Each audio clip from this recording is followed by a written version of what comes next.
Tausif science classes को देखने वाले सभी छात्र छात्राओं को बहुत बहुत बधाई हो कि आप 1 चैप्टर कंप्लीट करने के कगार पे हैं। अगर आप एक पहला चैप्टर कंप्लीट कर लेते हैं तो समझिए आप बहुत चीज़ सीख गए हैं।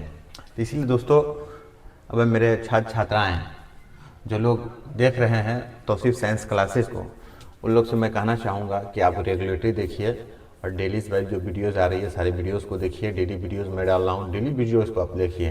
तो वीडियोस देखने से आपको हर टॉपिक क्लियर होगा, हर टॉपिक से रिलेटेड रहता क्लियर। चलिए आज हम लोग पढ़ेंगे गोल्जी काय। क्या पढ़ेंगे बाबू? गोल्जी काय। गोल्जी काय किसे कहते हैं? गोल्जी काय की खोज सर्वप्रथम कैमिलो गोल्जी ने 1898 में किया। गोल्जी काय की खोज किसने किया बाबू? तो गोल्जी काय की खोज सर्वप्रथम कैमिलो गोल्जी ने किया। कब? 1898 ईस्वी में। कहेगा, आपसे कोई पूछ देगा कि गोल्जी काय की खोज किसने की? गोल्जी काय की खोज किसने की? तो सबसे पहले कहेंगे हम कि कैमिलो गोल्जी ने की। कैमिलो गोल्जी ने की। कब की? तो 1898 में। गोल्जी का मुख्य कार्य क्या होता है? गोल्जी का मुख्य कार्य कोशिका में ऊर्जा का परिवहन करता है। गोल्जी काय का मुख्य कार्य क्या होता है? तो कोशिकाओं में ऊर्जा का परिवहन करता है। कोशिकाओं में ऊर्जा का परिवहन करता है एवं लाइसोसोम के निर्माण में मदद करता है। एवं लाइसोसोम के निर्माण में क्या करता है बाबू? मदद करता है। किसके निर्माण में? तो लाइसोसोम के निर्माण में मदद करता है। सर्वप्रथम कैमिलो गोल्जी की खोज किसने की? तो कैमिलो गोल्जी ने 1898 ईस्वी में किया। गोल्जी काय का मुख्य कार्य होता है कोशिका में ऊर्जा का परिवहन करता है, लाइसोसोम के निर्माण में मदद करता है। कौन? तो गोल्जी काय। एक क्वेश्चन यहाँ पे है कि सरल सूक्ष्मदर्शी का खोज किसने किया था? सरल सूक्ष्मदर्शी का खोज किसने किया था? तो उस वैज्ञानिक का नाम है जैकेरियस जॉनसन नामक वैज्ञानिक ने सरल सूक्ष्मदर्शी का खोज किया। सरल सूक्ष्मदर्शी आपसे कोई पूछेगा कि सरल सूक्ष्मदर्शी का खोज किसने किया? तो कहिएगा जैकेरियस जॉनसन नामक व्यक्ति ने सरल सूक्ष्मदर्शी की खोज की। जैकेरियस जॉनसन नामक व्यक्ति ने सरल सूक्ष्मदर्शी की खोज की। कोई आपसे पूछेगा बाबू गोल्जी काय क्या है? गोल्जी काय क्या है? गोल्जी काय किसने खोजा? गोल्जी काय किसने खोजा? तो कैमिलो गोल्जी नामक वैज्ञानिक ने 1898 ईस्वी में इसकी खोज की। फिर पूछेगा कि इसका मुख्य कार्य क्या होता है? तो कोशिका में ऊर्जा का परिवहन करना। इसका मुख्य कार्य क्या होता है? तो कोशिका में ऊर्जा का परिवहन करना एवं लाइसोसोम के निर्माण में मदद करना है। लाइसोसोम जहां बनता है उसके निर्माण में ये गोल्जी काय मदद करता है। कब? लाइसोसोम के निर्माण में गोल्जी काय मदद करता है। जैकेरियस जॉनसन नामक व्यक्ति ने सरल सूक्ष्मदर्शी की खोज की। जैकेरियस जॉनसन नामक व्यक्ति ने सरल सूक्ष्मदर्शी का खोज किया। ठीक है बाबू। चलिए गोल्जी का खत्म हो गया। अब हम लोग पढ़ेंगे अंतःपर्दवी जलिका। अंतःपर्दवी जलिका कोशिकांग का ही भाग हम लोग अभी पढ़ रहे हैं। अभी क्या पढ़ रहे हैं बाबू? कोशिकांग का ही भाग अभी चल रहा है। तो अब हम लोग पढ़ेंगे दूसरा टॉपिक कि अंतःद्रवी जलिका। अंतःद्रवी जलिका जंतु एवं पादप कोशिका के कोशिका द्रव में अत्यंत सूक्ष्म झिल्लीदार एवं नलिकाओं का घना जाल होता है। क्या होता है बाबू? कहता है जंतु कोशिका और पादप कोशिका में। किसमें? तो जंतु कोशिका और पादप कोशिका में। जंतु कोशिका और पादप कोशिका में, जंतु कोशिका और पादप कोशिका के द्रव में, जंतु कोशिका और पादप कोशिका के द्रव में अत्यंत सूक्ष्म झिल्लीदार नलिकाओं का घना जाल होता है। इसी जलिका को अंतःपर्दवी जलिका कहते हैं। कहा गया कि जंतु एवं पादप कोशिकाओं के कोशिका द्रव में अत्यंत सूक्ष्म झिल्लीदार एवं नलिकाओं का घना जाल होता है। इसी जलिका को अंतःपर्दवी जलिका कहते हैं। इसे कोशिका का कंकाल कहा जाता है। अंतःपर्दवी जलिका को कोशिका का कंकाल कहा जाता है। अंतःपर्दवी जलिका को क्या कहा जाता है? तो कोशिका का कंकाल कहा जाता है। अंतःपर्दवी जलिका क्या है? तो जंतु एवं पादप कोशिकाओं के कोशिका द्रव में अत्यंत सूक्ष्म झिल्लीदार एवं नलिकाओं का घना जाल होता है। इसी जालिका को अंतःपर्दवी जलिका कहते हैं। अंतःपर्दवी जलिका इसे कोशिका का कंकाल कहा जाता है। अंतःपर्दवी जलिका को बाबू कोशिका का कंकाल कहा जाता है। अब देखिए फिगर के माध्यम से देखिए, ये कोशिका का फिगर है, समझिए। कोशिका के अंदर में कोशिकांग, ये कोशिकांग है, देख लीजिए। ये वाला भाग, ये पूरा भाग जो आप देख रहे हैं, ये पूरा भाग क्या है, अंतःपर्दवी जलिका। क्या है, अंतःपर्दवी जलिका। इसी में ये अंतःपर्दवी जलिका में ही दो प्रकार होता है। एगो क्या होता है, चिकना, एगो होता है खुरदुरा। एगो होता है कौन, एगो चिकना अंतःपर्दवी जलिका, एगो होता है खुरदुरा अंतःपर्दवी जलिका। तो चिकना अंतःपर्दवी की जलिका में प्रोटीन का संश्लेषण हो, चिकना अंतःपर्दवी जलिका में वसा का संश्लेषण होता है, जबकि खुरदरी अंतःपर्दवी जलिका में प्रोटीन का संश्लेषण होता है। तो बाबू अंतःपर्दवी जलिका कई भाग का दो प्रकार, अंतःपर्दवी जलिका का कई प्रकार, दो प्रकार, चिकना अंतःपर्दवी जलिका और खुरदरा अंतःपर्दवी जलिका है। तो चिकना में वसा का संश्लेषण होगा और खुरदुरा में प्रोटीन का संश्लेषण होगा। तो आप सब सभी छात्र छात्राएं इसको पहले नोट करें, अच्छा है, एकदम बहुत आसान भाषा में आपको हम पढ़ाए हैं, इसको आप पहले नोट कर लें।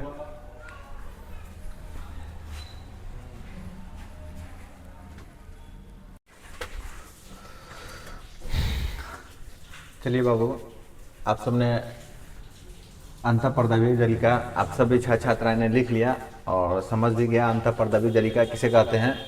अब हम अंतःपर्दवी जलिका के प्रकार के बारे में पढ़ेंगे कि आप लोग अंतःपर्दवी जलिका के बारे में जान गए कि क्या होता है और उसके प्रकार के बारे में भी जाने थे, लेकिन पूरा डिटेल्स में अब जानेंगे हम कि अंतःपर्दवी जलिका कितने प्रकार के होते हैं। तो दो प्रकार के होते हैं बाबू। अगर कोई आपसे पूछ जाए कि अंतःपर्दवी जलिका कितने प्रकार के होते हैं, तो उसको कहिए कि दो प्रकार के होते हैं। कौन कौन होते हैं, तो चिकनी अंतःपर्दवी जलिका और दूसरा खुरदुरी अंतःपर्दवी जलिका।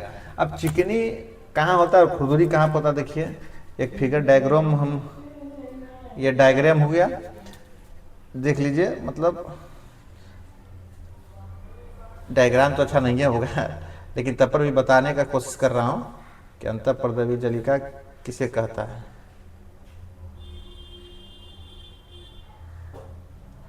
ये देख रहे हैं आप, इसी भाग को हम लोग कहते हैं, इसी भाग को हम लोग कहते हैं अंतःपर्दवी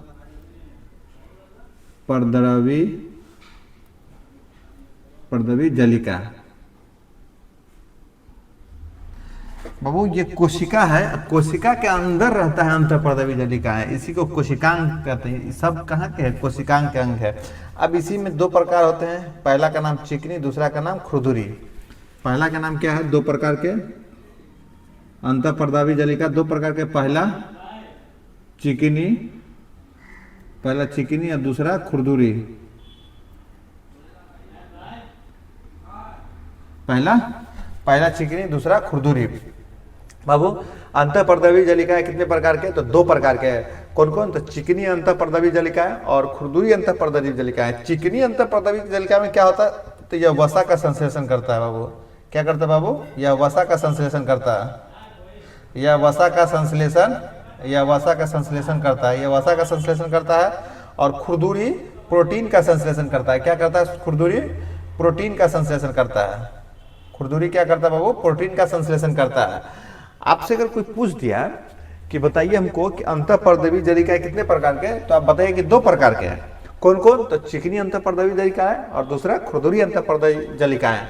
तो कहता है चिकनी अंतःपर्दवी जलिका किसे कहते हैं, तो यह वसा का संश्लेषण करता है। क्या करता है बाबू, चिकनी, तो यह वसा का संश्लेषण करता है। और खुरदुरी क्या करता है, तो खुरदुरी प्रोटीन का संश्लेषण करता है।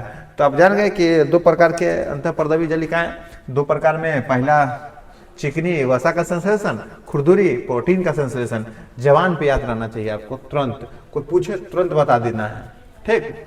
फिर अंतःपर्दवी जलिका किसे कहते हैं, उसी में एक पॉइंट छूट गया था, यह भास्ट पॉइंट है, मतलब एक्स्ट्रा पॉइंट हम रखे हैं। इसका मुख्य कार्य होता है वसा प्रोटीन का निर्माण करना।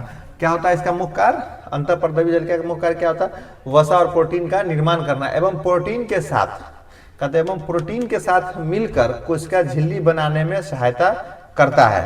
बाबू इसका काम होता है वसा और प्रोटीन का निर्माण करना, प्रोटीन के साथ अंतःपर्दवी जलिका प्रोटीन्स के साथ मिलकर कोशिका झिल्ली बनाने में मदद करता है। अब बताइए, इसका काम बहुत मस्त है कि अगर प्रोटीन और अंतःपर्दवी जलिका मिल गया तो यह झिल्ली बनाने में सहायता कर दिया। तो चलिए बाबू, आप सब लोग इसको उतारिए, बहुत मोस्ट इम्पोर्टेंट टॉपिक है और कभी कभी एक नंबरी में पूछता है यहाँ से क्वेश्चन, तो आप याद कर लीजिएगा, अच्छा रहेगा आपके लिए। ठीक, उतारिए इसको। अब हम लोग आगे पढ़ाएंगे राइबोसोम। अगले क्लास में हम लोग पढ़ाएंगे राइबोसोम। चलिए बाबू, फिर हम लोग अंतःपर्दवी जलिका पढ़ लिए, अंतःपर्दवी जलिका के प्रकार पढ़े, उसका स्ट्रक्चर देखे। अब हम लोग पढ़ेंगे अगला टॉपिक राइबोसोम। सब अभी चल रहा है कोशिका, यानी कोशिका के अंग ही चल रहा है। सब लोग क्या है, सब कोशिकांग है, सब कोशिका का अंग ही चल रहा है। तो चलिए बाबू कंटिन्यू करते हैं। राइबोसोम, राइबोसोम होता क्या है? राइबोसोम होता क्या, देखिए स्ट्रक्चर, पहले स्ट्रक्चर से देखिए। आप स्ट्रक्चर से देखिएगा तो ज़्यादा आपको पता चलेगा।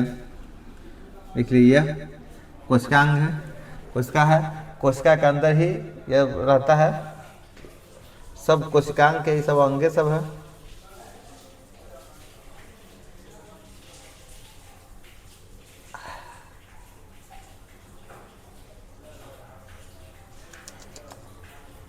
इसलिए फिगर देखिए, फिगर हम लोग नहीं बनाते थे बचपन से, तो इसीलिए ऐसे होता है। चलिए देखिए, समझ जाइए कि ये अंतःपर्दवी जलिका, ये क्या है बाबू, ये अंतःपर्दवी जलिका है।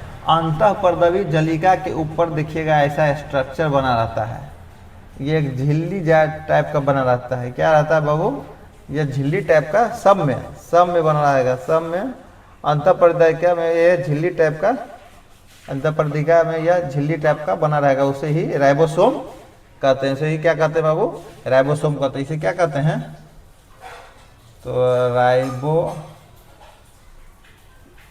राइबोसोम कहते हैं बाबू। तो राइबोसोम किसे कहते हैं हम? यह राइबोसोम अंतःपर्दवी जलिका के झिल्लियों के सतह पर सटे होते हैं। यह झिल्ली के सतह पर सट रहता है। ये झिल्ली अंतःपर्दवी के जलिका का क्या है, ये झिल्ली है, उसी पे सटे रहता है। ये सब सटा हुआ है, देखिए अंतःपर्दवी का झिल्ली पे छेद सटा हुआ है।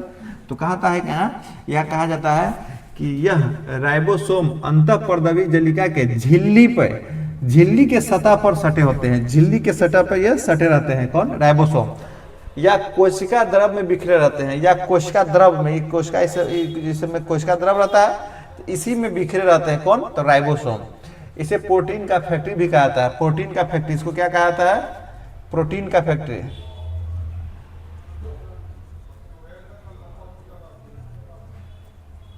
इसे क्या कहा जाता है बाबू? तो प्रोटीन का फैक्ट्री कहता है। राइबोसोम को क्या कहा जाता है? तो प्रोटीन का फैक्ट्री कहता है। यह कोशिका द्रव में भी बिखरे रहते हैं, या अंतःपर्दविका जलिका के झिल्ली पे यह सटे रहते हैं। कौन? तो राइबोसोम। यह कोशिका द्रव में भी बिखरे रहते हैं।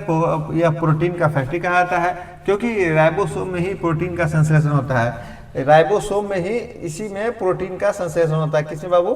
तो राइबोसोम में ही प्रोटीन का संश्लेषण होता है। फिर कहा गया कि सबसे छोटा कोशिकांग राइबोसोम का ही है।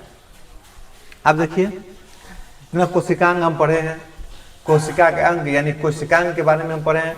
तो सबसे छोटा किसका होता है? तो राइबोसोम का होता है, सबसे छोटा कोशिकांग। इतना पढ़े हैं, कोशिका भित्ति पढ़े हम लोग, लाइसोसोम पर है, अंतःपर्दवी जलिका पर है, कोशिका भित्ति पर, ये सब। लेकिन सबसे ज्यादा छोटा कोशिकांग राइबोसोम का ही होता है। आप इसको याद कर लीजिए कि सबसे छोटा कोशिकांग आपसे अगर कोई पूछ दिया किसका होता है, तो कहिएगा आप राइबोसोम।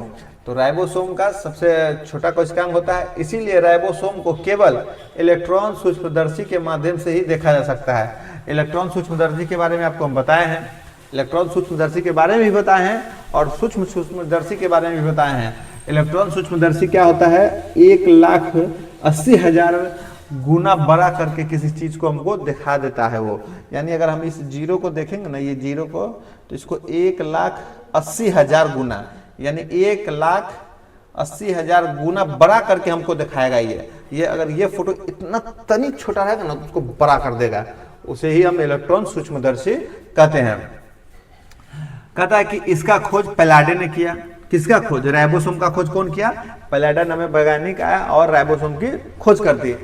पैलाडे नामक वैज्ञानिक ने राइबोसोम का खोज किया। एक बार देखिए, राइबोसोम अंतःपर्दवी जलिकाएं के झिल्लियों के सतह पर सटे रहते हैं, कोशिका द्रव में बिखरे रहते हैं।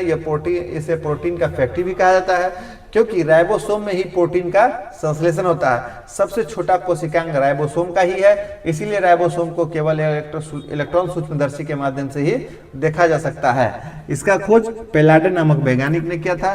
पैलाडे नामक वैज्ञानिक ने राइबोसोम की खोज की। बाबू इसको उतारिए आप, और अगला आप लोग को केंद्रक पढ़ाएंगे। पहले इसको उतारिए, उसके बाद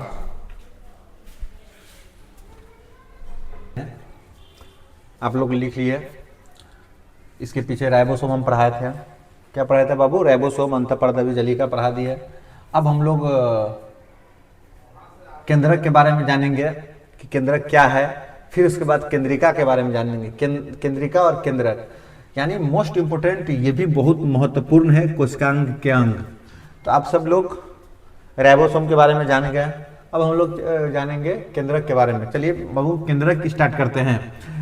कोशिका द्रव के बीच एक बड़ी गोलाकार आकार का संरचना पाई जाती है, जिसे केंद्रक कहते हैं। अब हम देखिए, फिगर से आपको हम बताएंगे। चलिए यहीं भी फिगर हम समझ ला लेते हैं।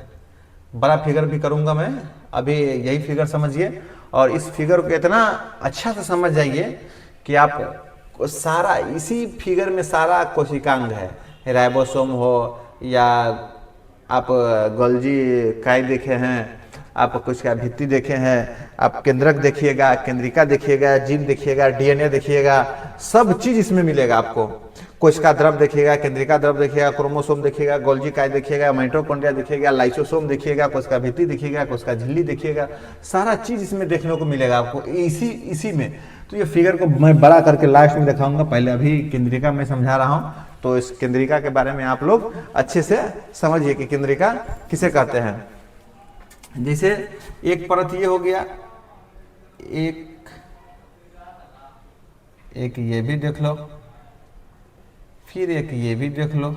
ये सब क्या है? कोशिकांग हम दिखा रहे हैं। देखिए फिगर जिस तरह के ड्रॉ है उस तरह की से नहीं हो सकता है, क्योंकि हमको फिगर नहीं बनाने आता। आप जानते करते हैं कि कैसा फिगर बनाता हूँ, लेकिन तब पर भी प्रयास कर रहा हूँ कि आपको सिखाने का प्रयास कर रहा हूँ कि कैसे होता है, और केंद्रक कैसे होता है, और केंद्रिका कैसे होता है, और केंद्रक कहाँ होता है। सो देखिए बाबू,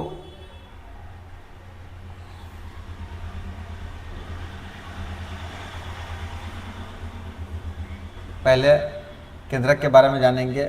ये मिडिल पॉइंट है, समझ जाइए, ये मिडिल पॉइंट है, इसी को समझिए केंद्रक हम कहते हैं। अब बड़ा हम चित्र करके आपको बताएंगे, इसमें आपको समझ में नहीं आएगा, छोड़ दीजिए। चित्र में बड़ा करके आपको बताऊंगा केंद्रक के बारे में, ठीक। यहाँ पर गड़बड़ा जाएगा आपको। पहले केंद्रक के बारे में समझ जाएगा। कोशिका द्रव के बीच एक बड़ी गोलाकार संरचना पाई जाती है, जिसे केंद्रक कहते हैं। कोशिका द्रव के बीच यानी इसमें अगर कोशिका द्रव है, इसी के बीच एक बड़ा गोलाकार बचा है, तो उसे केंद्रक हम कहते हैं। क्या कहते हैं बाबू? केंद्रक। देखिए अभी मैं बता रहा हूँ ऐसा ही। केंद्रक कहता कोशिका द्रव के बीच, ये कोशिका द्रव है, ये क्या है बाबू? कोशिका द्रव के बीच गोलाकार संरचना पाई जाती है। देखिए गोलाकार संरचना पाई गई, जिसे हम लोग केंद्रिका कहते हैं, केंद्रक कहते हैं, ठीक। उसके बाद कहता है चारों ओर दोहरी परत की झिल्ली रहती है, जिसे केंद्रक झिल्ली कहते हैं। इसी के चारों ओर दोहरी परत की झिल्ली रहती है, उसे हम केंद्रक झिल्ली कहते हैं। उसे क्या कहते हैं बाबू? केंद्रक झिल्ली। देखिए इसी में पूरा चीज हो जाएगा आपको। यही चीज मैं फिगर बड़ा बनाऊंगा मैं यहाँ, लेकिन यहाँ पर बता दे रहा हूँ। केंद्रक को कोशिका का दिमाग भी कहा जाता है। इस केंद्रक को कोशिका का दिमाग भी कहा जाता है। यह पूरे कोशिकांग को नियंत्रण करता है। ये बताइए, केंद्रक पूरे कोशिकांग को नियंत्रित करता है। जितना मैं 10 को पढ़ाया हूं अभी, कोशिका भित्ति, कोशिका झिल्ली, लाइसोसोम, गोल्जी काय, राइबोसोम, केंद्रक, केंद्रिका और राइबोसोम, गोल्जी काय, अंतःपर्दवी जलिका, ये सब जितना पढ़ाया हूं ना, ये सब का दिमाग समझिए यही है। तो केंद्रक में ही क्रोमोसोम पाया जाता है, केंद्रक में ही इसी में क्रोमोसोम पाया जाता है। क्या पाया जाता है बाबू? तो क्रोमोसोम, क्रोमोसोम पाया जाता है। क्रोमोसोम, इसी क्रोमोसोम में डीएनए आरएनए पाया जाता है। आप बताओ बाबू, इसी क्रोमोसोम में डीएनए भी आरएनए पाया जाता है। इसमें डीएनए एंड आरएनए होता है। क्या होता है बाबू? डीएनए और आरएनए होता है, जिसके अंदर जीन मौजूद रहते हैं। अब इसी के अंदर जीन भी मौजूद रहता है। इसी के अंदर क्या होता है बाबू? तो जीन भी मौजूद रहता है, जीन भी मौजूद रहता है। डीएनए किसको कहते हैं? तो डीऑक्सी राइबोन्यूक्लिक एसिड। आरएनए किसे कहते हैं बाबू? तो राइबोन्यूक्लिक एसिड को। डीएनए किसे कहते हैं हम? Deoxy ribonucleic acid, deoxy ribonucleic acid. RNA कहते हैं राइबोन्यूक्लिक एसिड को। अब बाबू केंद्रक समझ गया। कोशिका द्रव के बीच बड़ी गोलाकार संरचना पाई जाती है जिसे केंद्रक कहते हैं। केंद्रक के चारों ओर दोहरी परत की झिल्ली रहती है जिसे केंद्रिका झिल्ली कहते हैं। जैसे ये केंद्रक हो गया, देखिए बाबू अभी मैं बता रहा हूँ, ये केंद्रक हो गया। इसी के चारों ओर, इसके चारों ओर केंद्रक झिल्ली रहता है। इसी के चारों ओर क्या होता है? केंद्रक झिल्ली रहता है। देखिए कहा गया केंद्रक झिल्ली रहता है। और इसी केंद्रक को कोशिका का दिमाग कहा गया है। पूरे कोशिकांग को नियंत्रण करता है। यह केंद्रक पूरे कोशिकांग को नियंत्रित करता है। देखते हैं यहाँ, यह केंद्रक पूरे कोशिकांग को नियंत्रित करता है। केंद्रक में ही क्रोमोसोम पाया जाता है। अब इसी होल में क्रोमोसोम पाया जाता है बाबू, इसी होल में समझो, ये कोशिका केंद्रक है, इसी केंद्रक में क्रोमोसोम पाया जाता है। इसी क्रोमोसोम में डीएनए पाया जाता है। अब वो जो क्रोमोसोम इसमें पाया गया ना, तो उसी क्रोमोसोम में भी डीएनए पाया जाता है। डीएनए डीऑक्सी राइबोन्यूक्लिक एसिड और आरएनए राइबोन्यूक्लिक एसिड। अब केंद्रिका कैसे कहते हैं? केंद्रक के अंदर, केंद्रक द्रव में एक छोटी गोलाकार या अंडाकार संरचना पाई जाती है जिसे केंद्रिका कहते हैं। बाबू ये बहुत घुमावल क्वेश्चन है, समझिए, घुमावल टॉपिक है, मोस्ट इंपोर्टेंट टॉपिक है, समझिए। अब बताइए केंद्रक में केंद्रिका में केंद्रक झिल्ली में कोशिका में क्रोमोसोम में डीएनए आरएनए फिर जीन। मतलब ये दिमाग दही करने वाला समझिए टॉपिक है। तो आप सब लोग अच्छे से जान गए केंद्रक और केंद्रिका है कि केंद्रक के अंदर केंद्रक द्रव में एक छोटी गोलाकार या अंडाकार रचना पाई जाती है जिसे केंद्रिका कहते हैं। बाबू पहले इसको आप उतारिए, इस फिगर को नहीं उतारिएगा, ये फिगर मैं समझाया वैसे। अब पहले इसको उतारिए, फिगर अभी मैं बता रहा हूँ, पहले आप लोग इसको उतारिए अच्छा से। चलिए बाबू, आप सब लोग अंतःपर्दव जलिका, राइबोसोम, केंद्रक और केंद्रिका देख लिए थे। मैं बताया था कि बड़ा डायग्राम करके आपको केंद्रिका और केंद्रक और कोशिका और डीएनए जीन सब बताऊंगा। तो चलिए बता रहा हूँ। देखिए ये एक बड़ा डायग्राम जो देख रहे हैं लास्ट वाला लाइन, इसे कहते हैं हम कोशिका। इसे क्या कहते हैं बाबू? इसे कहते हैं कोशिका। इसे क्या कहते हैं हम? कोशिका कहते हैं। उसके बाद कोशिका कहते हैं। कोशिका के बाद, इस कोशिका के बाद दूसरा वाला को हम केंद्रक कहते हैं बाबू, दूसरा वाला को केंद्रक कहते हैं और केंद्रक कहते हैं केंद्रक। तीसरा वाला को गुणसूत्र कहते हैं, यानी केंद्रक में ही गुणसूत्र होता है, गुणसूत्र में ही जीन होता है। तो गुणसूत्र हो गया तो डीएनए और आरएनए होता है और जीन होता है एक पीढ़ी का गुण दूसरे पीढ़ी तक, माने जीन का मतलब होता है एक पीढ़ी का गुण दूसरे पीढ़ी तक जाना, इसे कहते हैं जीन। और इसी के बाद जीन के बाद देखिएगा ये द्रव छोटा छोटा जो द्रव होता है उसे केंद्रिका द्रव कहते हैं। और उसी केंद्रिका द्रव में एक गोलीनुमा आकार का ये रचना होता है गोलनुमा, उसे केंद्रिका कहते हैं बाबू। तो आप समझ गए केंद्रक, कोशिका सबसे लास्ट ये कोशिका हो गया। उसके बाद कोशिका में केंद्रक रहता है, केंद्रक में गुणसूत्र रहता है, गुणसूत्र में डीएनए रहता है, जीन रहता है। जीन के बाद जो द्रव रहता है ये कोशिका द्रव हो गया। क्या हो गया बाबू? ये कोशिका द्रव हो गया। कोशिका द्रव में एक गोलाकार रचना होती है, उसे हम केंद्रिका कहते हैं। क्या कहते हैं बाबू? केंद्रिका कहते हैं। और इसी पे एक झिल्ली लगा रहता है, इसी पे देखिएगा एक झिल्ली रहता है, उसे केंद्रिका झिल्ली कहते हैं। उसे क्या कहते हैं? केंद्रिका झिल्ली कहते हैं। उसे क्या कहते हैं बाबू? केंद्रिका झिल्ली कहते हैं। सब लोग जान गए कि बाहरी परत को कोशिका में केंद्रक रहता है, केंद्रक में गुणसूत्र रहता है, डीएनए और आरएनए, और गुणसूत्र के अंदर जीन रहता है, जीन होता है एक पीढ़ी का गुण दूसरे पीढ़ी तक जाना, और इसी जीन के अंदर जो द्रव रहता है उसी द्रव को हम कोशिका द्रव कहते हैं, और कोशिका द्रव में एक गोलाकार रचना होती है उसे हम केंद्रिका कहते हैं। तो बाबू आप सब लोग पूरे कोशिकांग के अंग पढ़ लिए, कोशिका भित्ति, कोशिका झिल्ली, राइबोसोम, लाइसोसोम, अंतःपरदवी, जलिका और केंद्रक, केंद्रिका, ये सब हम पढ़ा दिए। आप सब लोग इसको रिवीजन कीजिए और अच्छे से रिवीजन कीजिए ताकि आपका कहीं छूटे नहीं। ये बहुत दिमाग इंटरेस्टिंग वाला टॉपिक था, बहुत दिमाग घुमा दिया था। केंद्रक के बीच में, केंद्रक के अंदर, फिर उसके अंदर, तो ये सब बहुत बड़ा समझिए खेल था। उसी खेल को हम आसान बना दिए एक ही फिगर में। अब फिगर देखिए, फिगर बना के समझाइए, ये नहीं समझिए कि इसका स्ट्रक्चर ऐसा था। ये फिगर बना के आपको हम समझा दिए, आप सब लोग जान गए होइएगा। 9th क्लास का जो पहला चैप्टर चल रहा है कोशिका के बारे में, वही अब हम बताएं। आप सब लोग तो साइंस क्लासेस को ज़रूर लाइक, कमेंट और सब्सक्राइब करें।